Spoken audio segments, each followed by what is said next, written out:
στο κόκκινο ευρωπαϊκά έκλεισαν με τους δείκτες στο μείον 2,50, μείον 2,38, στο Παρίσι ο ΚΑΠ μείον 2,36, Πού πας? ο Ντάξι Φραγκφούρτη Πού? 1,80. Μπαμ να κάνεις. Γεια σου. Παρακαλώ, παρακαλώ. Παρακαλώ, παρακαλώ. Φιλάκια.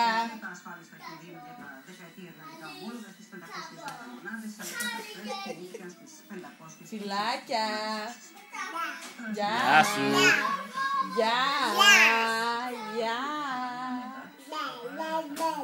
Μπρε, μπρε, μπρε, μπρε, μπρε, μπρε. Ναταλία, για ηρεμήστε λίγο. Αου. Πού? Πού πας? Γεια μου, μωρέ. Μάλλον και τ' άλλα.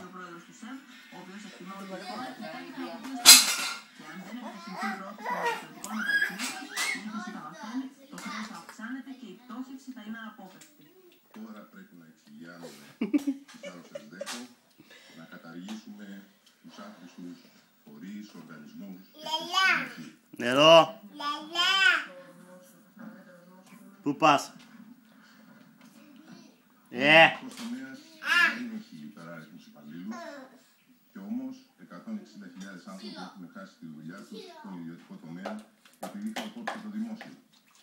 Μη. Για αυτούς τους ανθρώπους Μη είπα. κονδύλια δάκρυα που να χύνονται από τους επαγγελματίες. Άστο εκεί πάνω. Ο Δημήτρης Δασκαλόπουλος εκτιμά ότι η επίτευξη των δημοσιονομικών στόχων για το 2010 και το 2011 είναι από αμφίβολη έως αδύνατη και για τον λόγο αυτό απαιτείται η άμεση λήψη μέτρων μείωσης του τομέα. Μπαμ θα κάνει μπεμπά. Προχωρήσει η κατάργηση θέσεων εργασίας στο δημόσιο, σε αντίθεση με τις κατοχέσουμε συλλογικά και ατομικά, όπως λέει. Μάλιστα αναρωτιέται γιατί είναι πιο ιερή η Μη ρε. ιδιωτικούς υπαλλήλους. Πας καλά. Την ανεργία και τον ιδιωτικό υπάλληλο, ενώ θεωρούμε ιερή και παραβίαση το δικαίωμα στη δουλειά ακόμη Μπου. και των εργαζομένων στο δημόσιο που είναι υπεράριθμοι ή Μπαμ θα κάνεις. Ω, μπαμ. την αναμπομπούλα χαίρεται. Ω. Οι υπεύθυνοι για τις δεκάδες χιλιάδες απολύσεις για τη στρατιά των ανέργων να υποδεικνύουν Πώς λασίθι, τέλος. και στην Τρόικα Ετοίμασε τα πράγματά σου. Ετοίμασε τα. της οικονομίας. Κάτι που τα τελευταία χρόνια υποτίθηκαν στο σύνολο του πλούτου της χώρας. Μπαμ. Μπαμ. Θα έλεγα κουρμάξε. Μπαμ κάνει μωρό. Ναι. Ναι. Ναι. Ναι.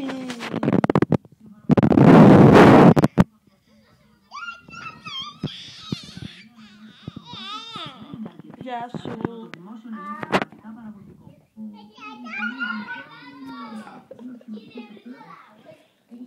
Φιλάκι, δώσε μου ένα φιλάκι, δώσε μου ένα φιλάκι.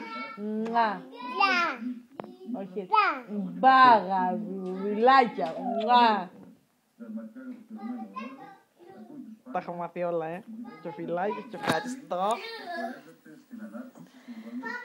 Εσύ το μάθες μόνο το κινητό. Καλά τη ζωή Γιάννη. Πιάσου το ποτήρι σου μην πέσει. Σχετικά με το θέμα των μετατάξεων, καθώς όπως υποστηρίζουν, με τον τρόπο αυτό δεν μειώνεται το αριθμό. Είναι να τις πάρουμε μια κουζίνα να μαγειρεύει. Ποιος έφαγε να το ρωτήσουμε είναι τέλειο. Για να μου πει. Αυτό. Τέλειο δεν είναι. Τέλειο δεν είναι, μπαμπά. Η συναντήση του Δασκαλόπουλου εξαπολύει το κόμμα της αριστεράς.